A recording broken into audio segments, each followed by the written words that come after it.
ABC General Hospital spoilers reveal that the moment Port Charles confirms Jason's death, the story doesn't settle into grief, it snaps into a darker, sharper adjustment, like the whole town has been forced onto a new set of rails where every consequence arrives faster and hits harder. Jason isn't simply gone. He becomes an absence with legal weight, emotional collateral, and a ripple effect that immediately turns Scout and Danny into the center of a crisis they never asked for.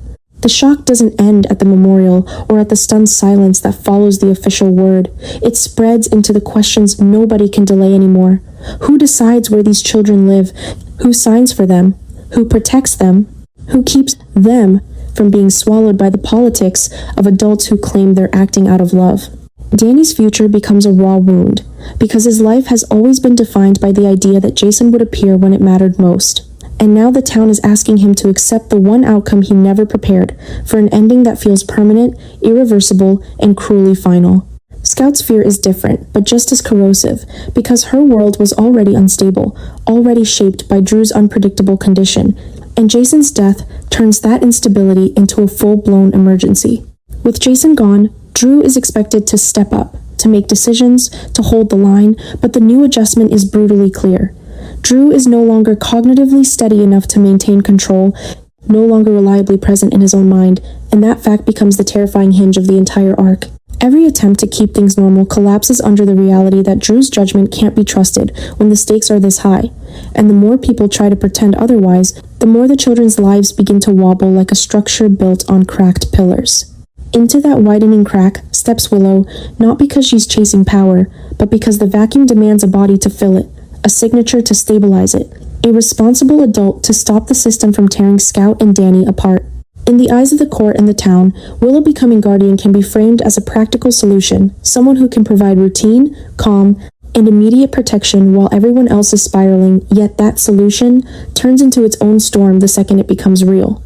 Willow isn't just a caretaker. She becomes a symbol of how desperate and complicated Port Charles has become, because her guardianship doesn't feel like a peaceful handoff. It feels like a controversial transfer of power, executed under trauma, and that controversy gives the story its teeth. Danny doesn't really grieve. He begins to obsess over what his life will look like without Jason, and that obsession becomes dangerous because it pushes him toward anger, suspicion, and a kind of emotional vigilance that never turns off. Scout doesn't merely feel sad, she becomes terrified of being relocated, redefined, reduced to a case as adults debate her future like she's paperwork.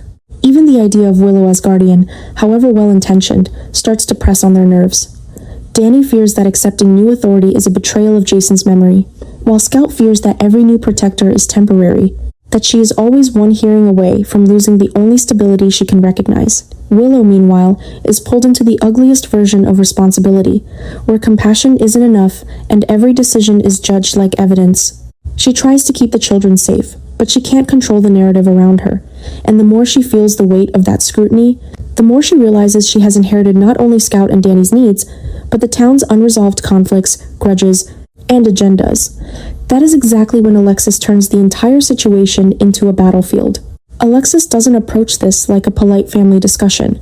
She attacks it like a legal emergency, because in her mind, Jason's confirmed death is not only a tragedy, it's a legal alarm bell, and the idea of Willow holding guardianship feels to her like a fundamental mistake that could cost Scout and Danny everything.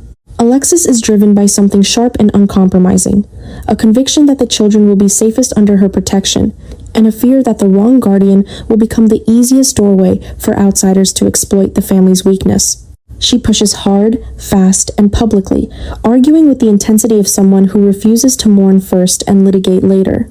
She questions Drew's competence with a cold precision that makes the room uncomfortable, and she challenges Willow's suitability with the kind of relentless pressure that turns private pain into public spectacle. The conflict escalates because Alexis is not simply asking, she is demanding, filing, appealing, and forcing the town to pick sides, and that pressure alone becomes traumatic for Scout and Danny. Danny starts to view every adult conversation as a threat to his independence, every legal term as a weapon aimed at his life, and he reacts in ways that feel older than he is guarded, defensive, and suddenly willing to take risks just to prove he can't be controlled. Scout reacts by clinging to the familiar, while resenting the fact that nothing feels familiar anymore, and the more people talk about what's best, the more she feels like the least important voice in the room. Drew, trapped in the humiliation of not being able to guarantee his own child's future, begins to unravel in a quieter way. Because every moment he fails to focus becomes another reason someone else gets to claim Scout, and that shame is the perfect fuel for mistakes that make the situation worse. Willow stands in the middle of it all, trying to be steady while the ground keeps shifting, trying to be protective while Alexis frames her as a risk, trying to keep Scout and Danny together while the system pressures everyone towards simpler solutions that would split them, relocate them, and redefine their lives permanently. And hovering above the entire guardianship war is the most unsettling piece of the adjustment. Jason's death being confirmed doesn't bring closure, it brings exposure.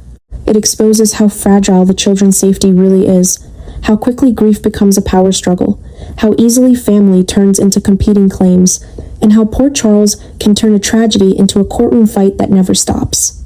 By the time Alexis intensifies her campaign, pushing for emergency changes, demanding immediate custody decisions, insisting that delay equals danger, the shock isn't just that Jason is gone. The shock is how fast the town is willing to rearrange Scout and Danny's lives as if their futures are chess pieces. And right when it seems like Willow might be crushed under the weight of being the caretaker nobody fully trusts, the story sets up its next jolt. Alexis's aggressive move forces a confrontation that could trigger an irreversible ruling.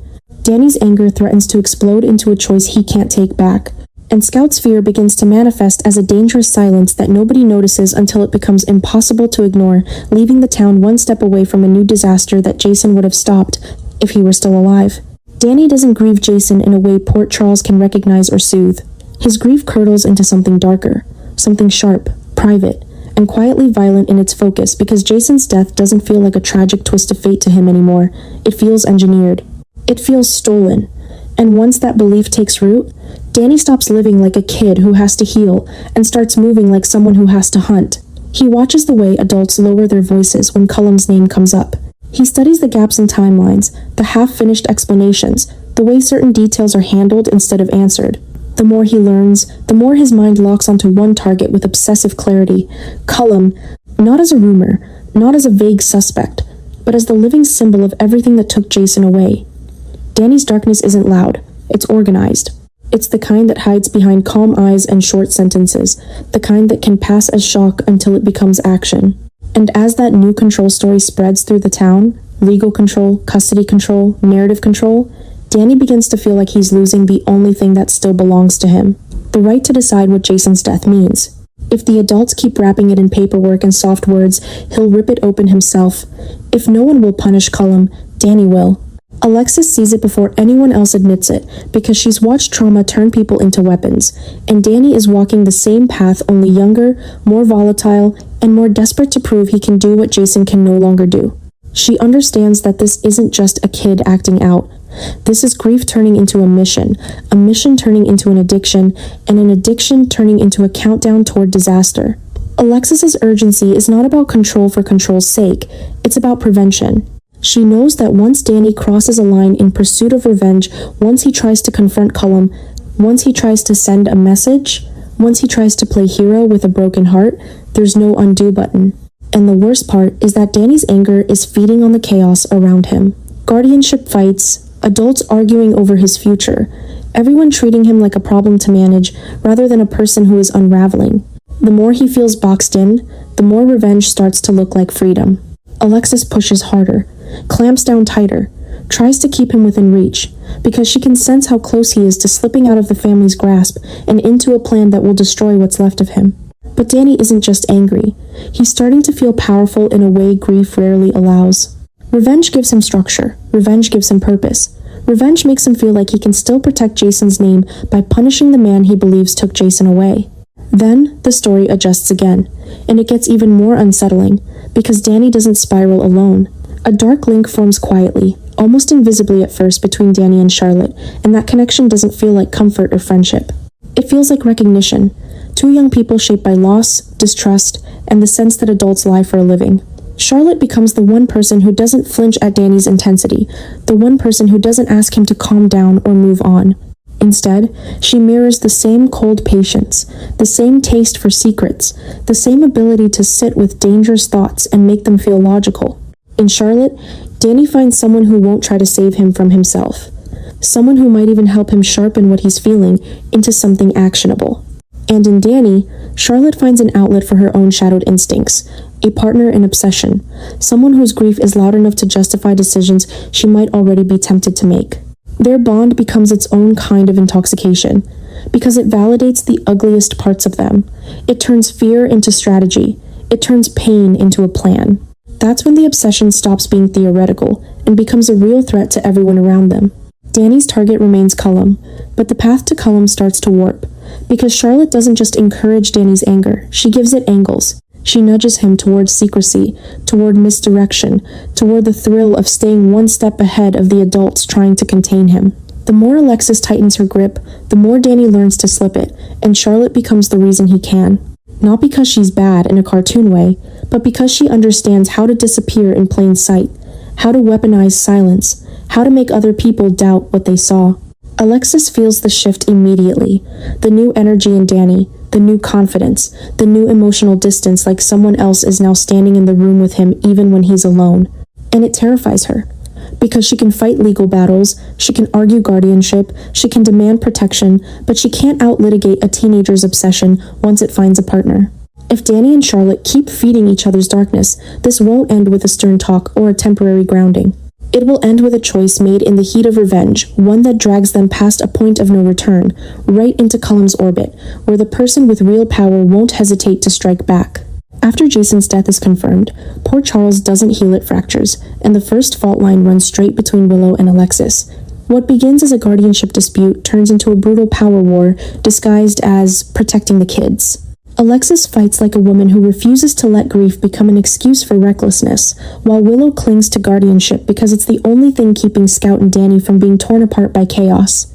But the deeper the town digs, the more this battle stops being about custody and starts being about blame. Danny's grief doesn't look like sadness anymore. It hardens into obsession. He watches adults whisper, trade half-truths, and reshape Jason's death into something manageable, something they can file away. That makes Danny feel trapped, like everyone else gets control except him.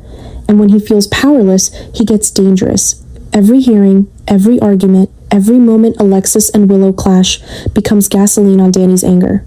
He starts to believe the truth is being hidden on purpose, and that someone close to him is getting protected. That's when the story makes its explosive adjustment. Willow's crime is confirmed, not the kind of crime that needs a weapon, but the kind that starts a chain reaction. A warning she didn't share, a decision she delayed, a secret she kept because it benefited her stability, not Jason's safety. The town begins to realize Willow may not have killed Jason directly, but she may have helped create the conditions that made his death possible. Suddenly, Willow isn't seen as a safe guardian. She becomes a liability standing in the center of the children's lives while carrying the most toxic secret in the room. Alexis senses blood in the water and goes for the throat. She reframes Willow's choices as negligence, as betrayal, as proof Willow cannot be trusted with Danny and Scout. Her legal attacks intensify, and she pushes for emergency changes fast, public, irreversible. Willow fights back, but the more she insists she's protecting the kids, the more her fear shows. And fear looks a lot like guilt in Port Charles. For Danny, this confirmation is the final trigger. Guardianship becomes secondary. Now he sees Willow as part of what took Jason away. His obsession turns personal, and that's what makes the new war feel insane. Alexis is trying to rip custody away from Willow, while also trying to stop Danny from doing something uncontrollable, while Willow is trying to hold on to the children before the truth destroys her completely. The town is no longer asking who will raise Scout and Danny. It's asking who helped break them and whether Danny will accept a courtroom answer or go looking for his own kind of justice.